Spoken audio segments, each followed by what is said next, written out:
Steve, well, I've got Yap Stam and Roy Keane. I'm not afraid to use them on you. How we doing, everybody? Kev Ashford back for another road trip. Van Cam, call it whatever you want. Here on the biggest Man United fan channel in the land. This is the United Stand. It is match day. It's Manchester United against them dirty Scousers, Everton. And this is your little match preview, as you know how we roll here on the old match day. It's a little bit different. It's nice to see so many of you getting Van Cam and what it's all about. But listen, you've got stuck with me now for the next 8 to 10 minutes as we rewind back to midweek. Bodo Glimt, hope I got the name right, I think I did. Manchester United 3-2 victory, a game that was Ruben Amorim's first game in charge at Old Trafford. Got an absolute rapturous applause from the Stretford end all over the stadium. You know, we always knew that it was going to be a bit of a party, carnival, welcoming atmosphere for him. But I love the absolute lottery at this moment in time of trying to predict an 11.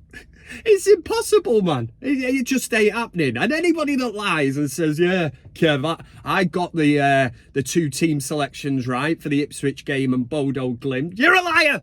That's what you are. You're a goddamn liar, because it's just not happening. There are so many curveballs getting thrown in left, right and centre. But what is so refreshing is the fact that Ruben Amorim doesn't know the players yet for the system. He is sticking to the system, and I am there for it, because so many previous managers have come in with ideas, and when it's not worked out, they've reverted back to the system that the players are comfortable with, you know, and it's worked. It's had success to a degree or an extent, but more long term, I think, and I'm not getting ahead of myself here, I think in the 2 games I've seen already, we know that Ruben Amorim is going to stick with this 3-4-3 system, whatever you want to call it, however you interpret it, but it's certainly going to be with the 3 central defenders at the back, and it does make it really, really interesting. But what I like about it is this man will stick true to his values, his philosophy. It's his way, or it's the Ruben way or the highway, and that's the message that is there for these United players at the minute. It's like, do you want to take this opportunity to cement yourself into this new era, the Ruben Amorim era, or are you just going to go, no, I don't like it, I can't play the system? Well, in that case, have a couple of these and there's the door, because that's what Amorim is going to do. You know, it is his way or the highway. I've just said it. But it makes it so interesting. Midweek, a player like Mason Mount coming in from the cold, shall we say? Come on in.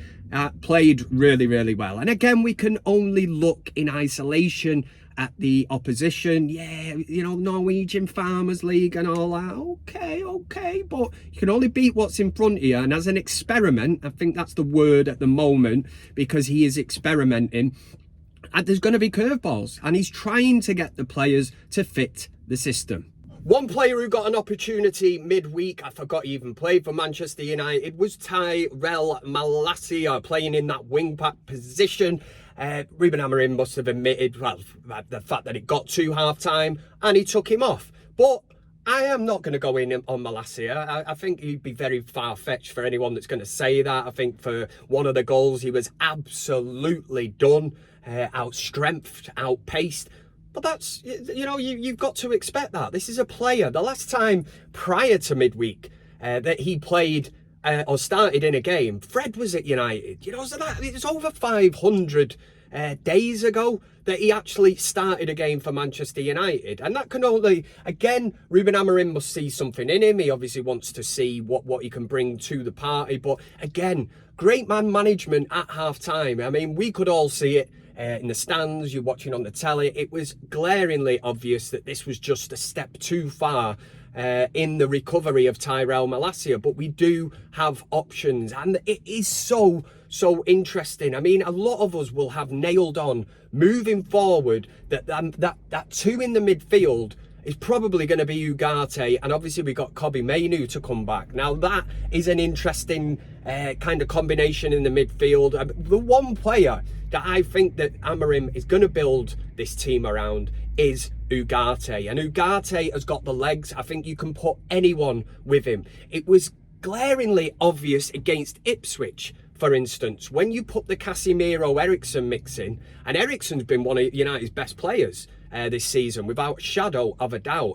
But when you get the mix wrong in that midfield area, you know, Ipswich were dominating us, running through us, and alarm bells were ringing. You looked at Eriksen and Casemiro, we all know that they haven't got the legs. But it's a different story if you're going to throw Ugarte in with an Eriksen, Ugarte in with a Casemiro, because you've got that protection blanket, and he is the workhorse that I believe Amorim has worked with before. So he's gonna build the midfield. Midfield is key. You win the midfield battle. It's such a huge part of the game. The players in that position are, if they are capable of it, can dictate the pace of the game. They can speed it up when they want to. They can obviously slow it down as well, depending on game management. And we're in with the camera switch. And obviously midweek as well, one player that did need a goal was Rasmus Højlund.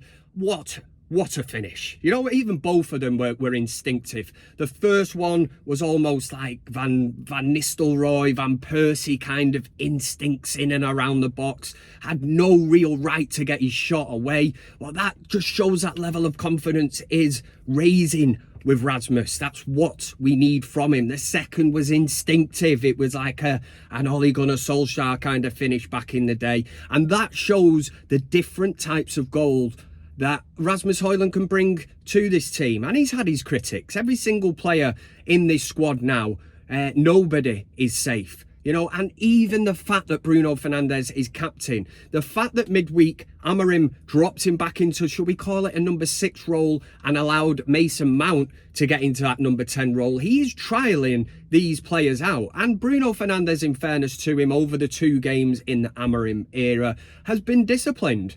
We've not really seen the Hollywood passes, you know, and that for me says a lot about Bruno Fernandes. I think we know that he's going to have to adapt his game in this new system. He has to be a lot more disciplined. But is the number 6 role something that you would be looking at now and thinking this could be an opportunity for Bruno in midfield? Because long term, Mason Mount is going to have a shout in this number 10 role. And you can also throw in the fact that we haven't experimented yet with an Ahmad in that role. But the refreshing thing from midweek is the fact that obviously United were able to rest players, which, come on. You know, Erik ten Hag never really did this, did he? It was always seemed to be his kind of strongest team. So Amorim will get he's had another week with these players. And again, I don't mind getting beat. I don't mind making mistakes, you know, when you see it. As long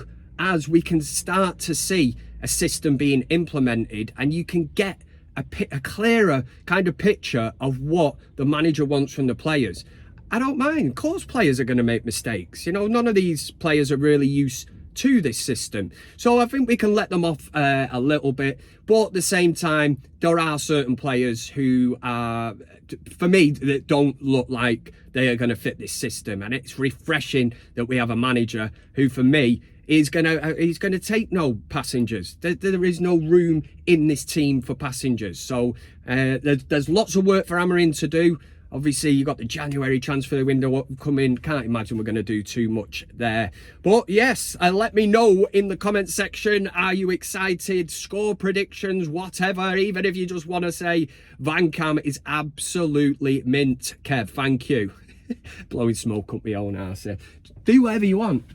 Leave a message and make sure, please, to give the like button a good old finger blasting. Yes, show your appreciation here for the match day. But hopefully I've got you in the mood. I shouldn't have to. You know, you shouldn't be relying on Kev to bring the match day vibe to you. You should, as a United fan, just, you know, it's a new era in it. So we go out there, we try and get the business done. This will not be an easy game against Everton. We know the low block and that United do struggle against it. I think we're more suited with this bunch of players to go for teams who actually come at us, because we've been so used to just being a counter-attacking team. But it's time that we start setting the tone of the game, getting in there early. Two early goals in the Amorim era, I like that. But it's what's happened when we've conceded. It's dropping off, and that's the levels. That's on the players. For me, it's not on the manager. Have a good one. Let's hope United win today. And for... oh, it's the wrong card, that. There's the Van Cam one. And for Manchester United today, against them dirty Scousers, Everton, it's come on, United!